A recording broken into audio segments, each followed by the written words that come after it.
Hello বন্ধুরা, তোমাদের কাছে কালকের ভিডিওটা আবার নিয়ে চলে এসেছি আমি স্বপ্না চ্যাটার্জি। প্লিজ একটু তোমরা সবাই পাশে থাকবে, তার যাতে আমি তোমাদের সবার সাথে একসাথে এগিয়ে যেতে পারি আমরা সবাই মিলে।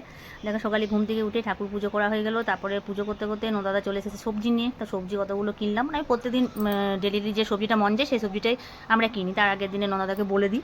যাই হোক, আমার মেয়ে দেখো জলখাবার করছে তোমার রুটি আর পনিরের কি একটা আইটেম করছে, ওটাও টিফিন করে নিয়ে গেল। মানে কাল আমার শরীরটা একটু খারাপ ছিল, নিজেই টিফিনটা করেছে। আর ভাত আলু সেদ্ধ ওগুলো খেয়ে গেছে, একটু খেয়ে যেতে পারে না, কেন 8:30টার সময় তো খাওয়া যায় না।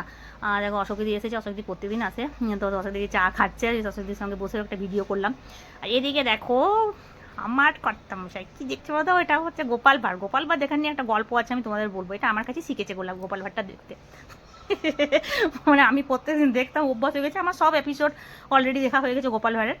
রাত্রেবেলায় ঘুমোবার আগে গোপাল ভাঁড় দেখতাম, আমার খুব ভালো লাগতো। এখন কমে গেছে, এখন আমার হাজব্যান্ড দেখে আমার বদল। তারপরে দেখো রিমা চলে এসেছে বিকেলে, মানে দুপুরে কোনো রকমে খাওয়া দাওয়া হয়ে গেল, তারপরে রেস্ট নিলাম। বিকেলবেলায় মানে তোমাদের কাছে বলেছি আমি যে রিমার কাছে আমরা বিউটি পার্লারের সব কিছু, মানে যা কিছু ব্রু প্লাক চুল আঁচড়ানো সব কিছু রিমার কাছে আমরা করি। এখানে গ্রামেরই বউ হয়, কাকিমা বলে, তো ওর বিউটি পার্লার আছে নিজস্ব। যাই হোক, যা কিছু সাজাগুজা হয় সব কিছু ওই করে। তো আমি ব্রু প্লাক, মানে আমার ব্রু প্লাক ছিল, আমার মেয়েরা ব্রু প্লাক করলো, আমার যা সবাই করলো। টিয়া হচ্ছে ওটা আমার মেয়ের বান্ধবী। তারপরে বিকেলবেলায় আমরা অনেক মজা হলো, মানে কেউ এলে দেবে, একটু গল্প গুজব হয়, খুব ভালো লাগে।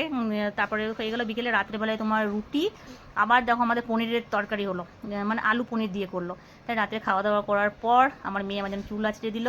মানে চুলটা একদম ভালো করে আঁচড়াতে পারি না, তখন আমাকে বললো আমি তোমার চুলটা আঁচড়ে দিচ্ছি, দাও মা। তো রাত্রেবেলায় চুলটা আঁচড়ে দিল। তারপরে লাস্টে তোমাদের বলেছি আমার মায়ের আরএস দুধ আর হরলিক্স, ওটা আজকে ছবিটা দিতে ভুলে গেছি। ওটা খেতেই হবে, মানে একটু হলেও খেতে হবে। যাই হোক, আমার ভিডিও তোমাদের কেমন লেগেছে প্লিজ একটু বলবে। টাটা।